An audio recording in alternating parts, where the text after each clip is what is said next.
Hi everyone, Bernard here on behalf of MovieGameNostalgia.com with the latest movie theatre releases, cinema releases for the 31st of January 2020. So I've got 6 films today. The first 4 I'm going to cover, I've actually covered in little reviews as well, so I'll put them in the links below. So if there's anyone who wants a bit more detailed review of, please check out the links below to the movie reviews, because I've had a good watch of 4 of these and come up with a little bit of more in-depth look at each film. So this is for your information of what's out to look at this week. Right, let's start with one called A Beautiful Day in the Neighborhood. It's a PG rating, 1 hour and 49 minutes, a biography drama directed by Marielle Heller and stars, of course, Tom Hanks, Matthew Rhys and Chris Cooper. It's written by Mika Fritzman Blue and Noah Harpster. It is inspired by the 1998 article by Tom Juno, published in Esquire magazine.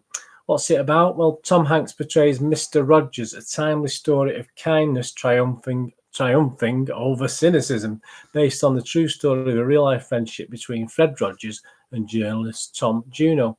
It's got an Internet Movie Database user rating of 7.6 out of 10, which is really good. It's got a critics rating of 8 out of 10.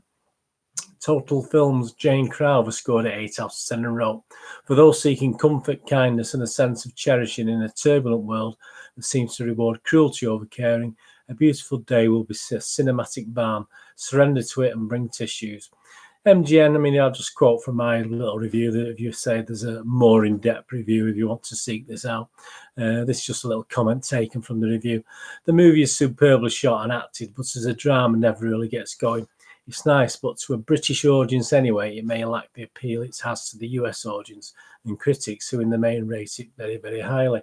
And I give it an MGN rating of 6.5 out of 10. As I said, it is a very much American-based thing. So if you're interested in Mr. Rogers and this very, very nice, very pleasant biographical drama, then please, A Beautiful Day in the Neighborhood's out at the cinema. And if you watch it, let me know what you think in the comments below. The next one we're going to look at is called The Lighthouse, a 15 rating, 1 hour and 49 minutes, a drama fantasy horror. The Lighthouse is a 2019 psychological horror film directed and produced by Robert Eggers, who co-wrote the screenplay with his brother Max. Shot in black and white, the film stars Willem Dafoe and Robert Pattinson as 2 lighthouse keepers who start to lose their sanity when a storm strands them on the remote island where they are stationed. Any good? Well, on the review website Rotten Tomatoes, the film holds an approval rating of 91% based on 300 reviews with an average rating of 8.2 out of 10. The site's critics' consensus reads, "A gripping story, brilliantly filmed and led by a pair of powerhouse performances. The Lighthouse further establishes Robert Eggers as a filmmaker of exceptional talent." The Metascore, the critics' rating, again high, 8.3 out of 10. Vox's Alyssa Wilkinson rated it 9 out of 10, and she said, "There's horror and gaslighting and high on helium style comedy and bits of Freud scattered about. In essence, it's a pile of things that don't add up to any one thing, but do leave you feeling both elated and creeped out."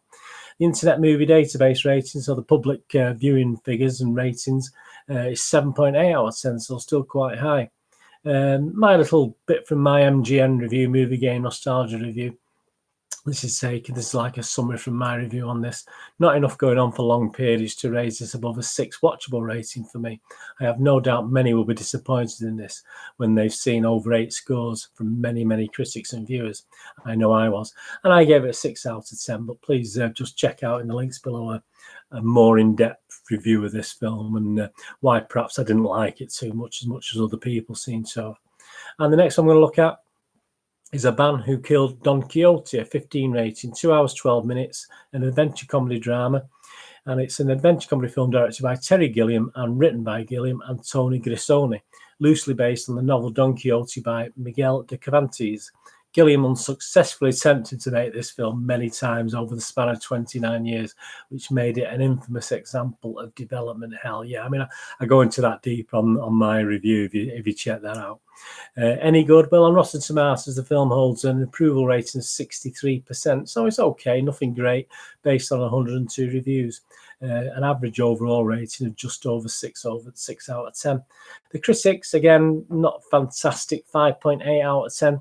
The playlist Jessica Klang rated it 6.7 out of 10 and added, It is certainly too long and too messy, too indulgent in some parts and too starved in others to be an unqualified success.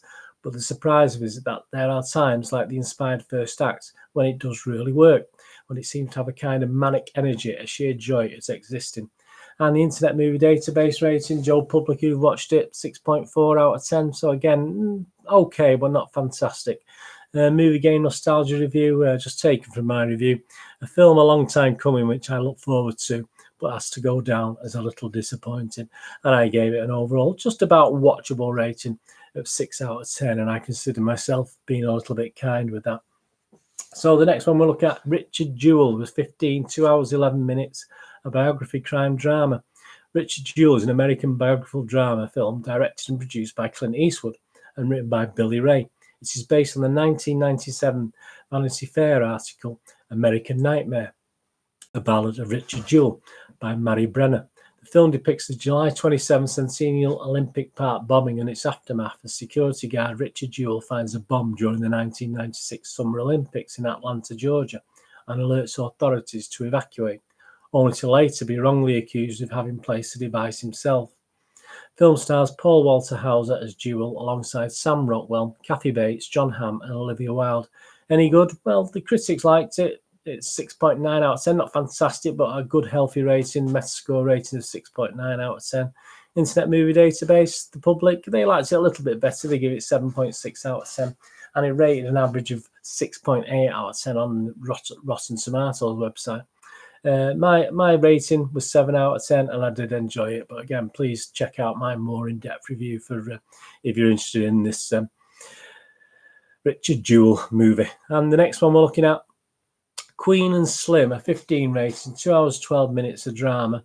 It's an American romantic drama film directed by Melina Matsoukas in her featured directorial debut and written by Lena Waithe from a story by James Frey and Waithe. The film stars Daniel Kaluuya, Jodie Turner-Smith, Bokeem Woodbine, Chloë Sevigny, Flea, Sturgill, Simpson and Indya Moore. The storyline, well, Slim and Queen's first date takes an unexpected turn when a policeman pulls them over for a minor traffic violation. When the situation escalates, Slim takes the officer's gun and shoots him in self-defense.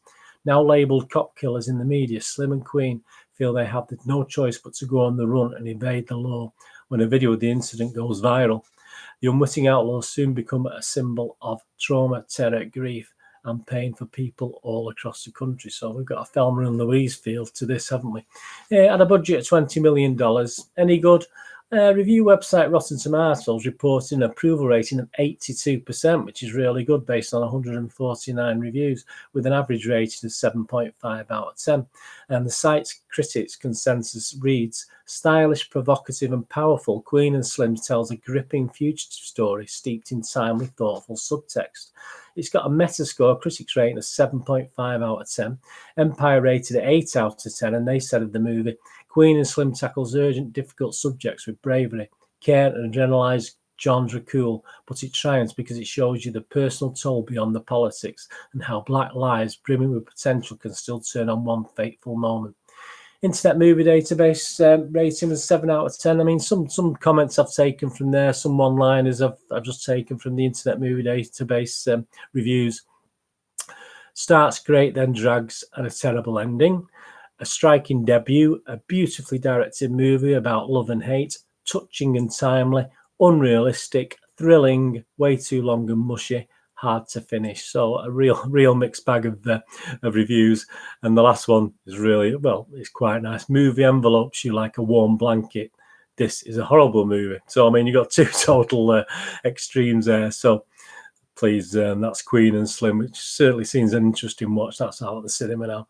And the last one we're going to look at today is called The Rhythm Section. Again, a 15 rating. A lot of 15 ratings, the British Board of Film Classification. They're getting a bit monotonous with these. Very strange. A lot of these, I don't know where they're getting the 15 rating from, to be honest with you. They certainly don't deserve such a high rating.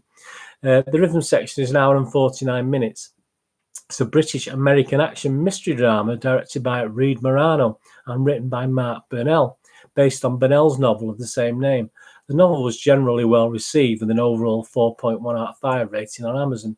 A review on the novel read, Mark Burnell has created a rounded literary character and a memorable heroine, but who is she really? a fine debut, and that was written by The Economist. Some reviews say the book can be a little plodding. Let's hope for better from the film. The film itself stars Blake Lively, Jude and Sterling K. Brown. And what's it about? Well, the story about an ordinary woman on a path of self-destruction after her family is killed in a plane crash she herself would have been on. When Stephanie discovers that the crash was not an accident, she enters a dark, complex world to seek revenge on those responsible. It had a good, healthy budget, 50 million budget. Any good? Well, there's been some problems with release and with the production, which doesn't really bode very well, but obviously fingers are crossed. The filming started in November 2017. However, due to Blake Lively's hand injury, which occurred in December 17, filming was halted until February 2018 for Lively's recovery.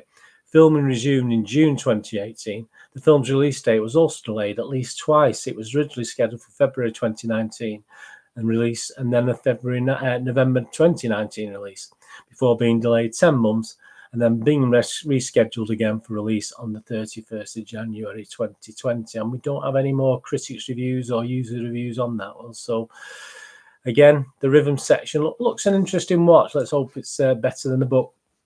So that's at the end of today's new films at the cinema. Some are on general release. Some you may have to seek out if you are more in-depth reviews on some of the titles there. So please check below in the comments. So that's A Beautiful Day in the Neighborhood, The Lighthouse, The Man Who Killed Don Quixote, Richard Jewell, Queen and Slim, and the rhythm section. Anyway, that's the information for this week. Thank you so much for watching. Please push the old subscribe on. Thumbs ups are great. Push the bell notifications when you know when these little reviews and specials are coming out.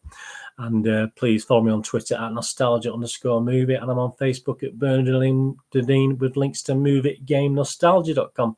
Anyway, thanks for joining me today for that. The information on the new cinema releases, if you go and see any, please in the comments below let me know what you've seen and what you thought, and whether you agree or disagree, or what you're planning on seeing, etc. So please do that. Thank you very much for watching. Whatever you're going to do with the rest of the day, have a great one. Look after yourself, look after your friends, and more importantly, look after your family. And hopefully I'll see you all again very soon. Bye-bye.